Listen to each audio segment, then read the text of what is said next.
अस्सलाम वालेकुम दोस्तों, कैसे हो? मुझे उम्मीद है कि आप सभी सही होंगे। न्यू अपडेट के साथ में आपके सामने फिर हाजिर हो चुके हैं। अगर आप कुवैत में रहते हैं या कुवैत की खबरों से हमेशा के लिए अपडेट रहना चाहते हैं तो ये वीडियो आप शुरू से लेकर आखिर तक देख सकते हैं।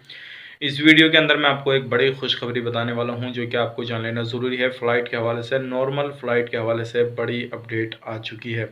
तो शुरू से लेकर आखिर तक वीडियो देखें। और सीएससी की तरफ से जो बड़ी अपडेट आ रही है, सीएससी सर्विस की तरफ से वो भी बड़ी अपडेट आ रही है, वो मैं आपको बताऊँगा। पिछले 24 घंटे की कोरोना वायरस रिपोर्ट है, उसके हवाले से बात करेंगे। और भी पीसीआई की तरफ से बड़ी अपडेट आ रही है, उसके हवाले से बात करेंगे। और भी कुछ न्यूज़ है जो कि आपको बताएंगे इस वीडियो के अंदर। तो शुरू से लेकर आखिर तक वीडियो ज़रूर देखें ताकि आपको पूरी इन्फॉर्मेशन मिल सके। और क्या खुशखबरी है वो मैं आपको बताने वाला हूँ। तो चलिए बिना देरी किए वीडियो शुरू करते हैं। लेकिन उससे पहले मैं आपको बता देता हूँ, चैनल पर अगर पहली बार आए हैं तो चैनल को सब्सक्राइब करें और साथ ही साथ बेल आइकन ज़रूर प्रेस कर दें। और हमेशा आपको इसी तरह से लेटेस्ट अपडेट मिलती रहेगी और आप हमेशा हमारे साथ में जुड़े रहेंगे। और मैं आपका तहे दिल से शुक्र अदा करूँगा अगर आप शुरू से लेकर आखिर तक वीडियो देखेंगे और वीडियो को लाइक करेंगे और पसंद आए तो दोस्तों के साथ शेयर करेंगे। और ना पसंद आती है वीडियो को तो डिसलाइक भी कर सकते हैं, लेकिन कमेंट में उसकी वजह मुझे बताएंगे पसंद क्यों नहीं आई आपको वीडियो। तो चलिए फिर बिना देरी किए वीडियो शुरू करते हैं, बिना टाइम आपका गवाए। तो सबसे पहले हम बात कर लेते हैं 24 घंटे की कोरोना वायरस रिपोर्ट जो आज की आ रही है। तो 686 नए केसेस आए हैं। अगर पिछले 24 घंटे की बात करें, टोटल केसेस हो चुके हैं 1,16,832।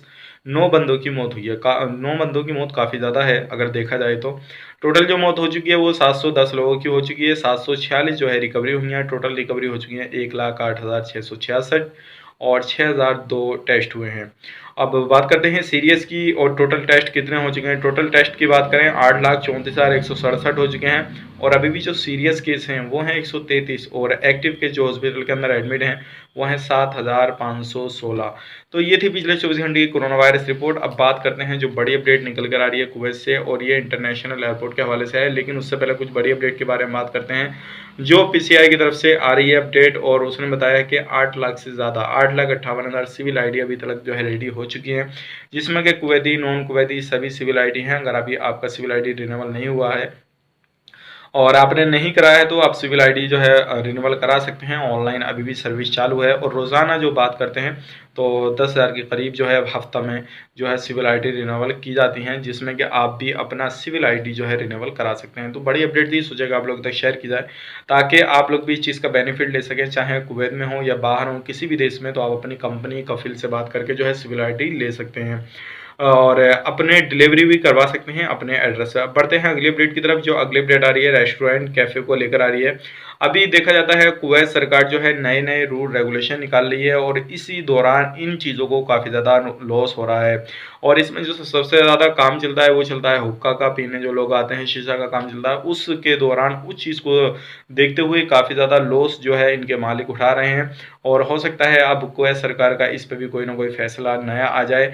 लेकिन अभी उम्मीद ये की जा सकती है जिस तरह से इन चीज़ों को लॉस हो रहा है, नए नए कुवैत सरकार कानून लेकर आ रही है।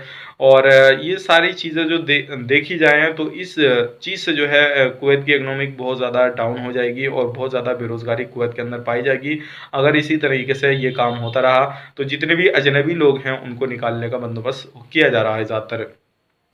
अब बढ़ते हैं अगली अपडेट की तरफ। जो अगली अपडेट आ रही है निकल के, ये भी काफ़ी बड़ी अपडेट आ रही है निकल के। अगर देखा जाए तो मिनिस्ट्री जो एयरपोर्ट के मंशूर अल हाशिम ने बताया है कि अभी टोटल जो है एयरपोर्ट से जो पैसेंजर सफ़र कर चुके हैं और कितने लोग एंट्री कर चुके हैं वो उनके बारे में बताया है। 1,97,000 जो है डिपोर्ट किए गए हैं अभी देखा जाए तो 80 दिन के अंदर। पिछले 80 दिन के अंदर 1,97,000 जो लोग हैं वो डिपोर्ट किए गए हैं और 1,35,000 जो लोग हैं वो कुवैत के अंदर एंट्री करे हैं। और ये सभी कंट्रियों से हैं, जितनी भी कंट्री हैं कुवैत के अंदर। जो लोग कुवैत के अंदर काम करते हैं, चाहे वो पाकिस्तान से हो, इंडिया से हो, नेपाल से हो, बांग्लादेश से हो या अदर किसी भी यूरोप कंट्री से हो, वो कोई सी भी कंट्री से आ सकते हैं। तो टोटल जो है 1,35,000 लोगों ने एंट्री की है 80 दिन के अंदर और 1,97,000 जो लोग डिपोर्ट किए गए हैं। और इसमें ज़्यादा जो संख्या है वो है पाकिस्तान की, इंडिया की, बांग्लादेश, नेपाल, इन देशों की ज़्यादा संख्या है। अगर देखा जाए तो इंडिया पाकिस्तान ज़्यादा है। तो ये बड़ी अपडेट थी, सोचे कि आप लोगों तक शेयर की जाए ताकि आप लोग भी इस चीज़ को जान सकें और अभी क्या हालात है क्या हालात नहीं है। अगली अपडेट की तरफ बढ़ते हैं। जो अगली अपडेट आ रही है सीएससी सर्विस से आ रही है और ये जो आ रही है और इसने अभी एक मोहर लगा दी है कि इनके डिपार्टमेंट में कोई भी अजनबी बंदा काम नहीं कर पाएगा और इसको क्लियर ही जो है प्रूफ कर दिया गया है। तो ये बड़ी अपडेट है।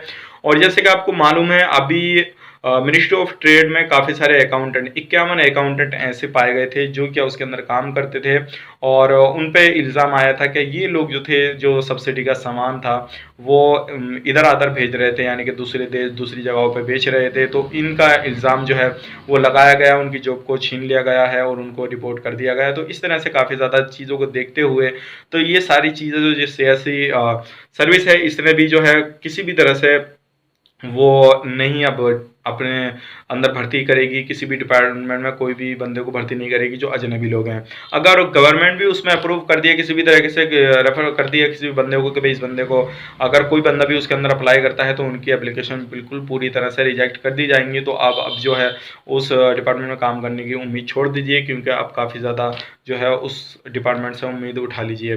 अब बढ़ते हैं अगली अपडेट की तरफ। जो अगली अपडेट आ रही है निकल के, वो आ रही है एयरपोर्ट के हवाले से, नॉर्मल फ्लाइट के हवाले से। टर्मिनल 4 को जो संभालने वाले हैं और जो है उन्होंने एक प्रपोजल जो है आगे सबमिट किया है, जिसमें कि सारी स्थिति को देखने के बाद में और जो लोग वहाँ पे सफ़र करते हैं, और उन्होंने बताया है कि 14 दिन जो लोग किसी भी अदर कंट्री में रह कर आ रहे हैं तो क्यों नहीं उसी 14 दिन को अपने कुवैत के अंदर जो है रखा जाए। कुवैत की उससे कमाई भी बढ़ेगी और लोग जो इतना परेशान होकर आते हैं उनके साथ में धोखाधड़ी होती है तो वो सारी चीज़ से लोग बच सकेंगे। तो इस तरह का प्रपोजल जो है वो दिया है डीजीसीए की तरफ को, और बहुत सारी जो है इसमें लोग देखेंगे, उनके जो अधिकारी हैं उस चीज़ को समझेंगे, और समझने के बाद में हो सकता है ये जो प्रपोजल आगे भेजा है तो इसमें खुशखबरी आ जाए और जो नॉर्मल फ्लाइट है इसी तरीके से चल जाए, लेकिन उसमें कुछ शर्तें आगे आ जाएं, जो कि उन शर्तों को जो भी फॉलो करेगा वो एंट्री कर सकता है कुवैत के अंदर। जैसे कि पीसीआर सर्टिफिकेट होना चाहिए, जैसे आप दूसरी कंट्री को जाते हैं वो सारी चीज़ होनी चाहिए, कुछ आपके पास में पैसा होना चाहिए, और वहाँ पे जाने के बाद में आपको अंदर ही क्वारंटीन रहना पड़ेगा, जैसे अदर कंट्रियों में आपको क्वारंटीन रहना होता। ये सारी चीज़ें शर्तें जो है रखी जाएंगी, और हो सकता है कुवैत के अंदर ही आप डायरेक्टली जाकर क्वारंटीन हो जाएं और वहाँ पे होने के बाद में आप अपना काम शुरू कर दें। तो अगर ये बताइए इस तरह का प्रपोजल जो है अप्रूव हो जाता है या कोई भी इस तरीके की अपडेट आती है तो कैसा रहेगा कैसा नहीं रहेगा, मुझे डिस्क्रिप्शन में ज़रूर बताइए ताकि आपकी राय भी मुझे मालूम पड़े, क्या आपके माइंड में चल रहा है क्या नहीं चल रहा, और ये सही किया या नहीं किया जो टर्मिनल 4 को मारते हैं एयरपोर्ट पे, तो उन्होंने ये प्रपोजल आगे भेजा है सारी स्थिति को देखते हुए। तो आज की ये थी बड़ी अपडेट, सोचे कि आप लोगों तक शेयर की जाए। उम्मीद करता हूँ वीडियो आपको पसंद आया होगा, पसंद आए तो लाइक करें, शेयर करें, और अगर हमारे चैनल पर पहली बार आए हैं तो चैनल को सब्सक्राइब करें। अगर आप अभी तक आप वीडियो देख रहे हैं हमारा, तो मैं आपका तहे दिल से शुक्र अदा करूंगा कि आप इसी तरह से हमारा वीडियो देखते रहिए।